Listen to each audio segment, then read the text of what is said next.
As redes sociais, elas não são neutras, como a gente costuma dizer.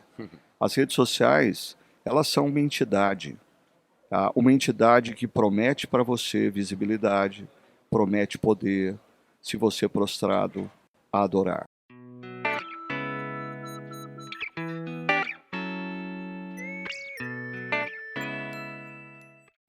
Olá, mais uma vez no estúdio móvel do TronoCast em Campinas, São Paulo, na Conferência Ressurgência 2023. Estamos aqui hoje com a mesa cheia, Deco. Muita gente aqui, gente que é muito importante para nós, para aqui para o projeto, para o CTPI, fundador do CTPI. Então é uma honra receber esse convidado hoje aqui com a gente. Meu xará aqui, meu xará tanto de nome quanto de telhado aqui, que também é meio parecidinho aqui. Meu nosso amigo e inspiração para muitos pastores, para muitos líderes de igreja, Ricardo Agreste. Pastor, seja muito bem-vindo na mesa TronoCast. Joia, muito bom estar aqui com vocês, um prazer muito grande poder bater esse papo aqui com vocês. Do lado do meu priminho aqui, né? Pode até ser seu primo, mas priminho o senhor tá de sacanagem com o Drogo, não, hein? diminutivo não dá para usar com o Drogo. Nenhum diminutivo cabe no tamanho desse cara. Um carinho, né? Um carinho enorme, uma honra. Né? O Ricardo, além de ser da família, realmente essa inspiração pra gente. E eu tô feliz por estar com ele aqui e feliz também para dar esse equilíbrio no programa, né? Porque aí a gente tem dois carecas, dois cabeludos. Exato. Como a gente dizia aqui um pouquinho antes, em off, a uns Deus deu cabelo, a outros inteligência. E a gente vai ter um equilíbrio aqui. E é difícil pessoas como eu e o Drogo que conseguiram as duas coisas, né, Drogo? É raridade, é raridade. Principalmente aqueles E é humildade também. Principalmente Sim. aqueles que acham. Mas vamos falar sério, vai. Ô Ricardo, que legal, né? Estarmos juntos aqui, mais um ano. Qual que é a edição dessa conferência? Claro, a gente teve por muitos anos o CTPI, agora Ressurgência, mas qual que é essa daqui já? 15, 16? A gente está assim, tentando descobrir qual que é o número dessa conferência, mas assim, segundo o Gustavo, é a 15ª conferência. Certo. Sensacional. Né? A gente tem um pouquinho de dificuldade, porque assim, na verdade, as primeiras edições que hoje a gente olha para trás e percebe que estava começando uma conferência, a gente nem chamava de conferência. Exato. Né? É verdade. Mas hoje a gente percebe, ali estava começando a conferência. Muito legal, muito legal. E qual foi a motivação do tema da conferência deste ano, lado a lado? O que levou vocês a chegar nesse nome? Quais eram as necessidades que vocês viram na vida dos pastores, plantadores, líderes? Bom, nós estamos vivendo um momento na história da humanidade, principalmente do mundo ocidental, muito complexo com o advento das redes sociais, da internet. Então a gente percebe que entre pastores e líderes existe uma confiança excessiva no digital, no que a gente faz através das redes sociais, em detrimento do abandono do relacional. E a gente queria convidar pastores e líderes a resgatarem essa dimensão essencial da missão da igreja, que são os relacionamentos. Ou seja, não que nós não devamos fazer uso do mundo digital, das redes sociais, mas o problema é a gente colocar toda a nossa confiança e todo o esforço do nosso ministério nisso, em detrimento dos relacionamentos, em detrimento do olho a olho, o toque, o fazer amizade, o caminhar lado a lado com pessoas. Foi daí que surgiu a nossa inspiração para esse evento. E a gente tem vivido um tempo principalmente pós da pandemia, onde a gente tem observado os pastores sofrendo um pouco de burnout, uma liderança mais cansada. A que se deve isso? Eu acho que existem vários fatores, mas aí eu atribuo o advento da internet e das redes sociais como um dos fatores que tem acelerado e contribuído grandemente para isso. Por quê? Quando eu começo o meu ministério pastoral, há cerca de 40 anos atrás, o que era um ministério pastoral? Eu tinha uma comunidade local para a qual eu pregava, eu visitava as pessoas, eu aconselhava as pessoas, e quem ficava sabendo disso? Absolutamente quem pertencia àquela comunidade local. Hoje, isso não é uma realidade. Então, você está pastoreando a sua comunidade, mas você está constantemente se comparando ao que está acontecendo no ministério do outro. E para mim isso tem sido um fator impulsionador da ansiedade. A ansiedade gera distorções na interpretação da vida, nas prioridades, e isso tem levado ao cansaço. Ou seja, eu acho que nós estamos nos deparando com muitos pastores frustrados, cansados, flertando com a depressão. E nós não podemos isentar o papel das redes sociais e do mundo digital nesse diagnóstico. E talvez então um desafio seria como construir os relacionamentos, como construir a igreja, como construir a liderança e os seus liderados, cada ovelha, em um ambiente como esse, onde não dá para a gente esquecer que o mundo digital existe. Não dá para deixá-lo de lado, né? Então, como fazer isso? Como unir as relações pessoais com tudo aquilo que a gente usa e faz parte do nosso dia a dia, como as redes sociais e tudo mais? Eu acho que não é um processo simples, porque, como diz o James Smith, quando ele fala de liturgias culturais, as liturgias culturais formatam o nosso coração. Então, para a maioria dos pastores e líderes, e mesmo jovens que vivem inseridos nessa cultura, tudo o que acontece na relação com o mundo digital e redes sociais, para eles é absolutamente normal, e eles não se dão conta dos efeitos disso nas suas emoções. Por exemplo, existem estudos muito sérios apontando hoje o problema entre adolescentes, o alto índice de depressão e até suicídio entre adolescentes. Então, eu vou falar uma coisa aqui que muita gente vai ficar brava comigo, né? Mas eu me lembro no passado de ouvir o Richard Foster dizendo: o dinheiro não é neutro, o dinheiro é uma entidade. O dinheiro fascina, o dinheiro gera devoção, o dinheiro controla pessoas. Eu diria, as redes sociais, elas não são neutras, como a gente costuma dizer. As redes sociais, elas são uma entidade que promete para você visibilidade, promete poder, se você prostrado a adorar. Ou seja, as redes sociais não são neutras, elas são entidades, e a gente precisa, da mesma maneira como a gente ganhou consciência de que a gente tem que lidar com seriedade com o dinheiro. Eu acho que pastores e líderes precisam descobrir essa verdade. As redes sociais, elas têm poder de sedução, e gradativamente elas passam a controlar os seus adoradores.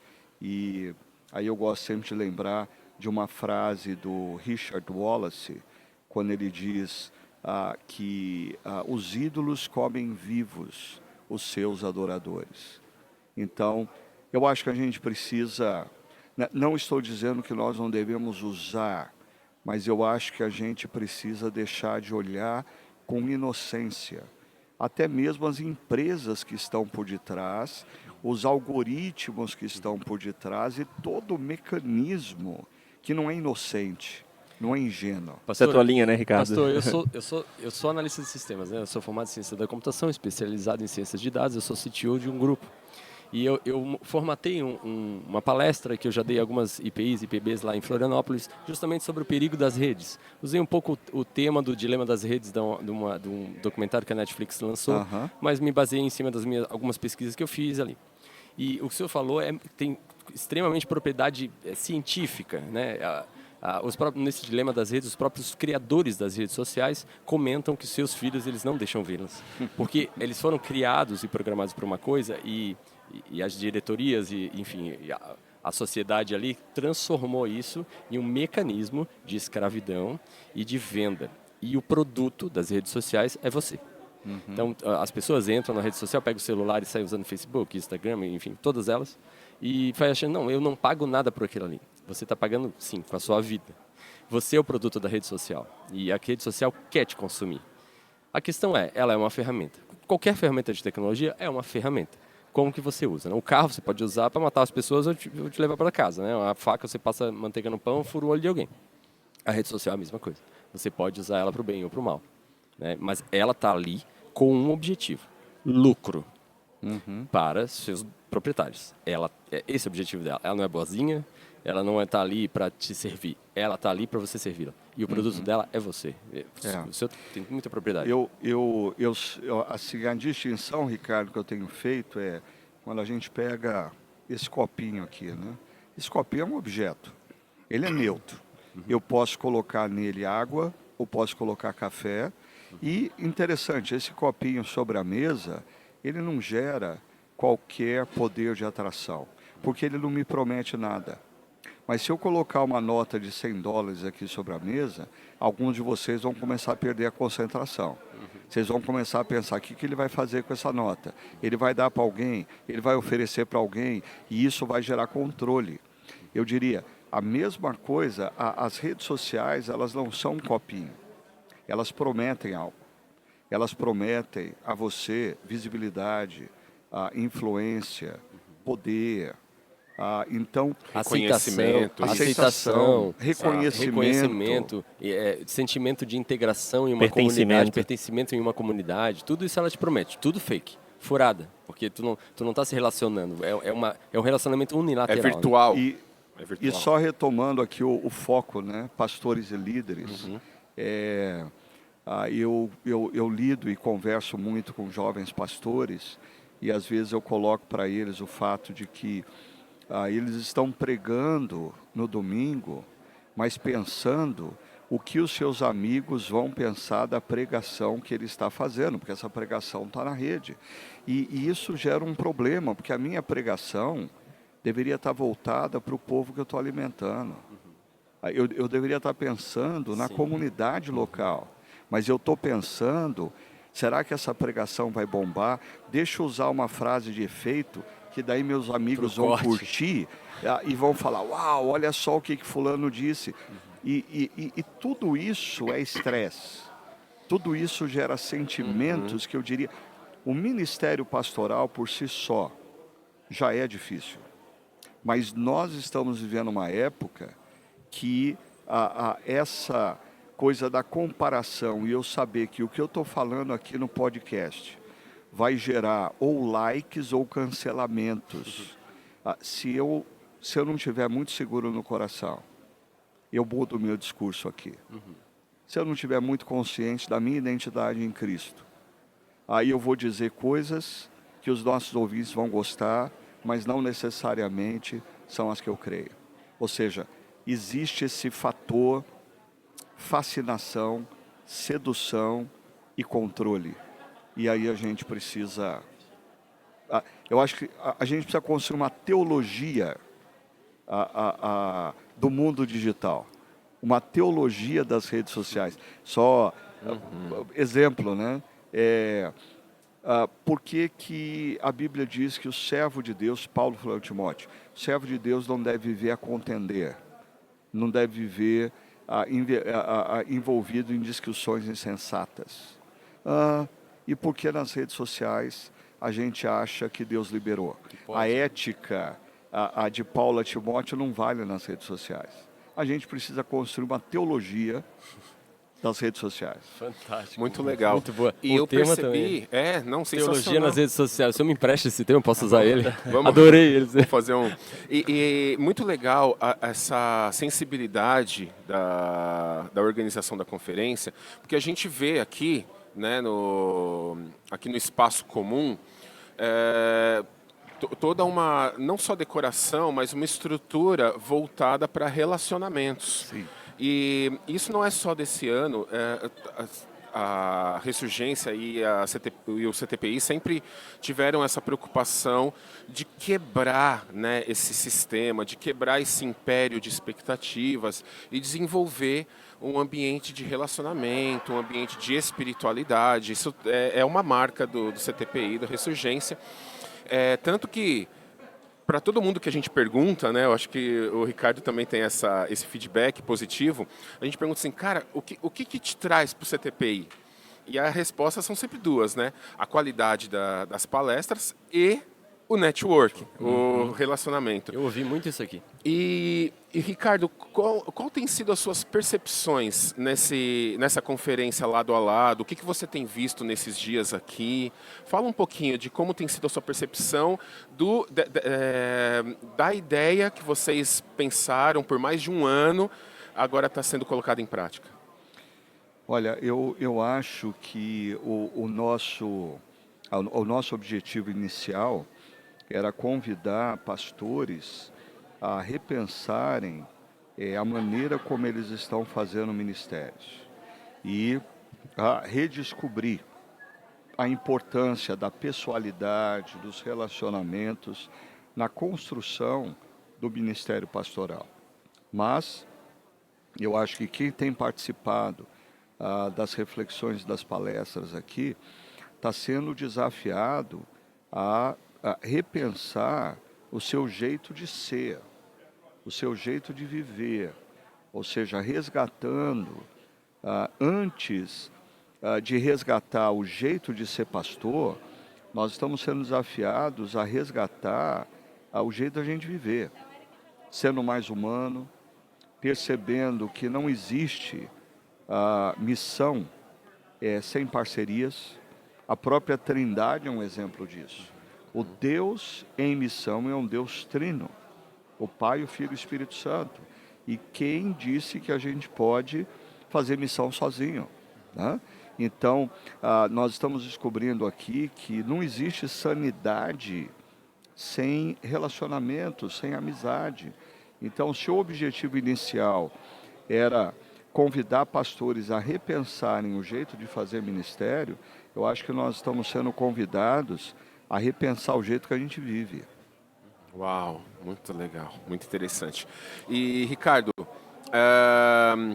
tem como dar eu acho que essa é a pergunta de milhões, hein? Tem como dar um spoiler sobre o ano que vem, 2024? Se já está na cabeça um tema ou ideias, se vai ter alguma coisa disruptiva, alguma coisa diferente? A gente já consegue visualizar alguma coisa? Esse podcast vai pro ar depois, né? Vai depois. Ok, então, Sim. porque quando eu vou falar aqui o que vai ser lançado hoje à tarde aqui na conferência, mas sim, a gente já tem pensado. A ideia da conferência do ano que vem é pensando no seguinte: quando nós olhamos para a Europa e para a América do Norte, nós já percebemos claramente os danos do secularismo, que moveu a fé cristã e a igreja definitivamente para a periferia do mundo e da cultura. Ou seja, o cristianismo não tem mais influência na cultura. O secularismo fez isso. E nós acreditamos que esse processo vai acontecer na cultura brasileira de maneira muito mais acelerada do que a gente possa imaginar. Já começou, mas ele vai ser um processo que vai acontecer de forma muito acelerada. Ou seja, nós ainda estamos vivendo essa coisa de igrejas cheias, de igrejas atraindo pessoas. Isso tudo vai acabar. E vai acabar muito mais cedo do que a gente possa imaginar.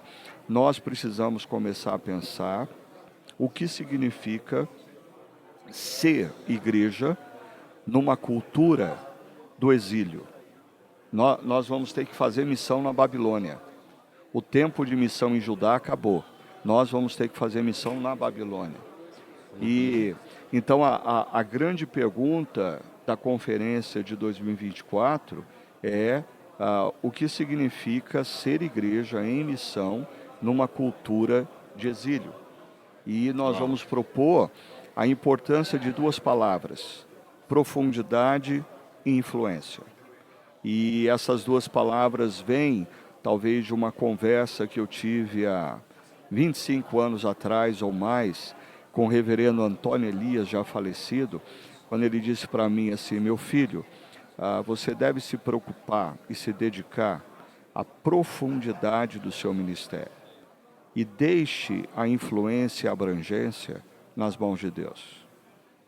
E perceba, voltando ao tema redes sociais e mundo digital, hoje nós corremos o risco de gastarmos mais tempo nos preocupando e nos dedicando à influência e abrangência do que à profundidade.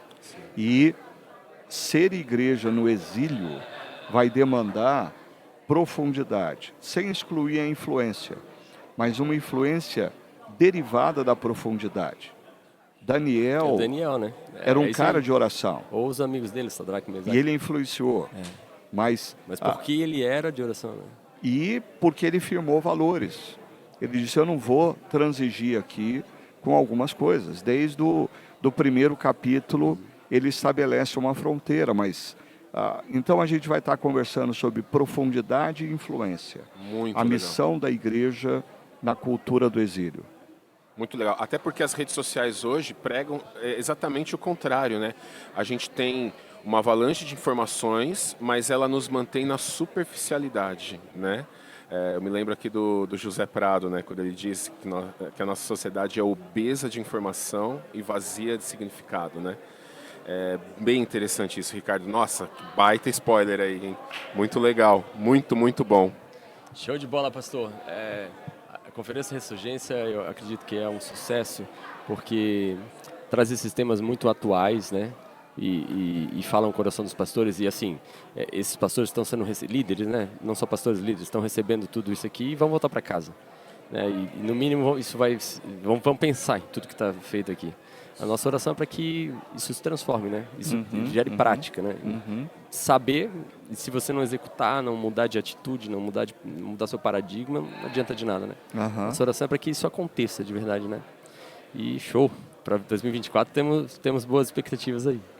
Pastor, mudando um pouquinho de assunto, mas ainda falando sobre essa questão disruptiva que vocês têm isso planejado, né? Disruptiva não, eu digo atual, contextualizada, né? Conta um pouquinho como é que o senhor saiu de uma linha de igreja mais tradicional para um método um pouco mais disruptivo, como por exemplo, a Chácara Primavera, né? Até o nome o senhor mudou.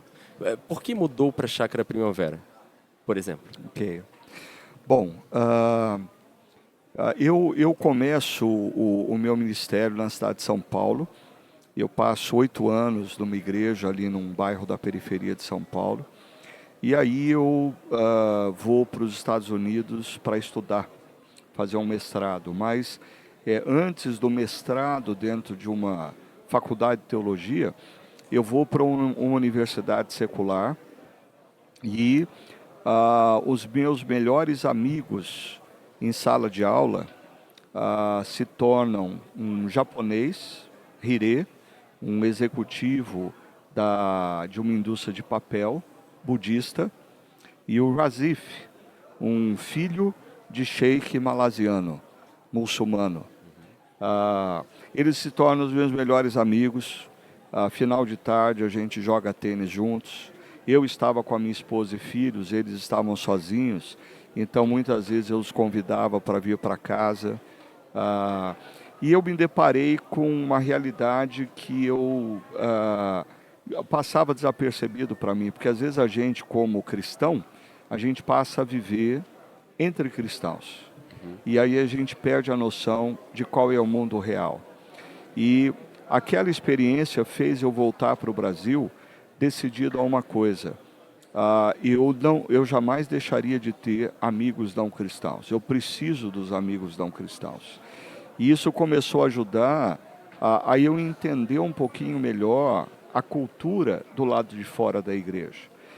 Durante muitos anos, eu até assim, quase que deixei de ler livros evangélicos e passei a olhar para a lista dos 10 livros mais vendidos toda semana e não me dar o direito de não ter lido pelo menos 3. Dos temas variados, mas assim, eu queria entender a cultura, eu queria entender o que as pessoas lá de fora da igreja estavam pensando. E aí, quando a Chácara Primavera nasce de um grupo pequeno, que a gente começa a estudar a Bíblia com um grupo de pessoas, e com essa proposta, eu quero falar a quem nunca pisou na igreja. Eu quero ensinar a Bíblia com uma terminologia, uma linguagem que uma pessoa que nunca pisou na igreja entenda perfeitamente. E aí, de repente, a nossa surpresa foi quando aquele grupo, assim, depois de 3, 4 anos, tinham mais de 100 pessoas dentro de uma casa. E aí nasce a Chácara Primavera. Nasce com essa proposta. Como será a igreja aonde um não cristão entre e a única coisa que o escandalize seja o evangelho. Só o evangelho. Então, eu como pastor, eu me vestia como qualquer outra pessoa que estava vindo ali. A minha linguagem, até retórica, eu comunicava de maneira dialogal. Eu citava exemplos de revistas que eles liam, de jornais que eles liam, de livros que eles estavam lendo, de músicas que eles estavam ouvindo. Então, esse diálogo com a cultura foi uma marca muito forte no nosso movimento. Eu costumo dizer que 2 palavras marcam o nosso movimento: integridade, integridade para com as Escrituras, integridade para com os valores e princípios de Deus, e relevância para com a cultura. Então, essa foi a marca e assim nasce, e dentro da minha denominação, isso gerou tensão, porque num primeiro momento, assim, os questionamentos eram: como assim uma igreja que não tem púlpito? Como assim uma igreja que diz que não tem pregação, tem palestra? Como assim uma igreja que não tem culto, tem encontros? Mas o que é legal, assim, passados 20 anos, muitas outras igrejas estão fazendo exatamente esse isso, modelo. e hoje se tornou natural. Isso às vezes gera um pouquinho de crise para a gente, porque a gente fala: pô, mas a gente deve estar fazendo alguma coisa errada, ninguém mais critica a gente ou questiona a gente, né?